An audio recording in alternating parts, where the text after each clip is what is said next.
Have you ever found yourself chasing trades all day, thinking the next one will finally be the big win, only to end up with less money and more frustration?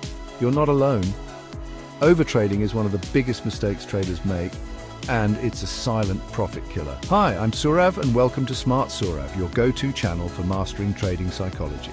Today, we'll break down why overtrading destroys your profits and, more importantly, how to stop this bad habit once and for all. It's time to take control of your trading and start seeing the results you deserve. Let's get started. Before we dive into the dangers of overtrading, let's first define what overtrading actually is. Overtrading happens when you take too many trades, often out of boredom, frustration, or the urge to recover losses quickly. You might be thinking, well, isn't more trades better? More trades means more opportunities to make money, right? Well, not always. Instead of trading with a clear strategy, you're reacting to emotions, and that's where the trouble begins. Think of it like this. When you're trading based on emotions, you're essentially gambling, not trading. You're making impulsive decisions based on fear or greed rather than logic and strategy. This can be incredibly dangerous because it can lead to a downward spiral of losses. You see one losing trade and you think, I need to make that back right now, and so you jump into another trade without thinking it through. Before you know it, you're down significantly more than you were before. That's why it's so important to have a clear trading plan and to stick to it. Remember, slow and steady wins the race. So why is overtrading so dangerous? First, it leads to unnecessary losses.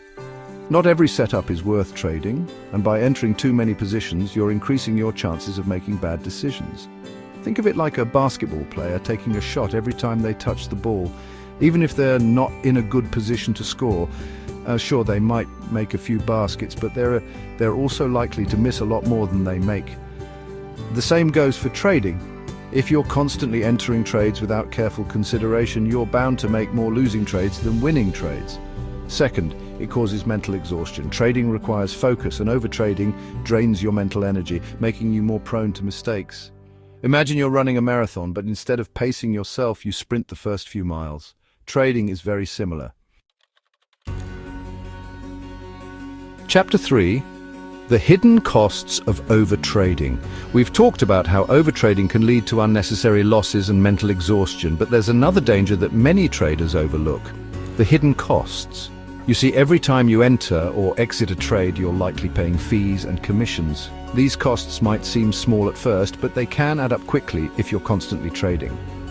Overtrading also eats into your profits with higher fees and commissions. If you're constantly entering and exiting trades, those small costs add up quickly, leaving you with less profit or even losses on otherwise good trades. Think of it like this. Let's say you make a trade and you're up 10%. That's a great return, right? But if you had to pay 2% in fees and commissions, your actual profit is only 8%. And if you're overtrading, those fees and commissions are going to eat into your profits even more. Don't let fees and commissions eat away at your hard-earned profits. Chapter 4. 5 steps to stop overtrading. Now that we know the dangers, let's talk solutions. Here are 5 steps to stop overtrading and protect your profits. Have a clear trading plan. This should outline your entry and exit criteria, risk tolerance, and daily trading limit. Stick to it. No exceptions. Your trading plan is your roadmap to success. Without a plan, you're just driving around aimlessly, hoping to stumble upon some profits. But with a plan, you can stay focused and disciplined, even when the market gets tough. Set a daily trading limit. Decide how many trades you'll take in a day and stick to that number. Once you've hit your limit, step away from the market. It's easy to get caught up in the excitement of trading and to start chasing trades, thinking just one more, but this is a recipe for disaster. This will help you avoid impulsive decisions and to stay disciplined, even when the market is moving against you. Chapter 5. More tips to prevent overtrading. Step 3. Avoid revenge trading. After a loss, it's tempting to jump back in and try to win it all back.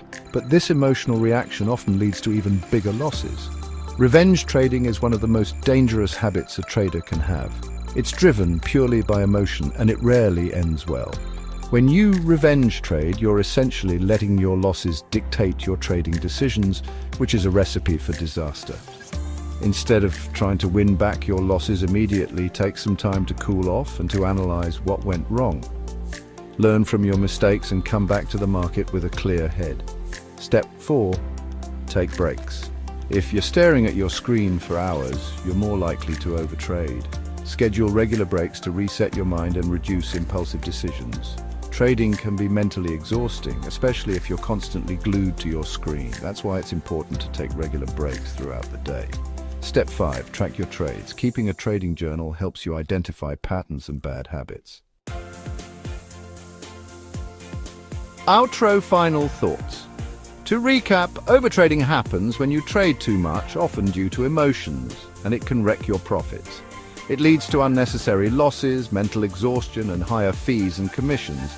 But the good news is that it's a habit that can be broken.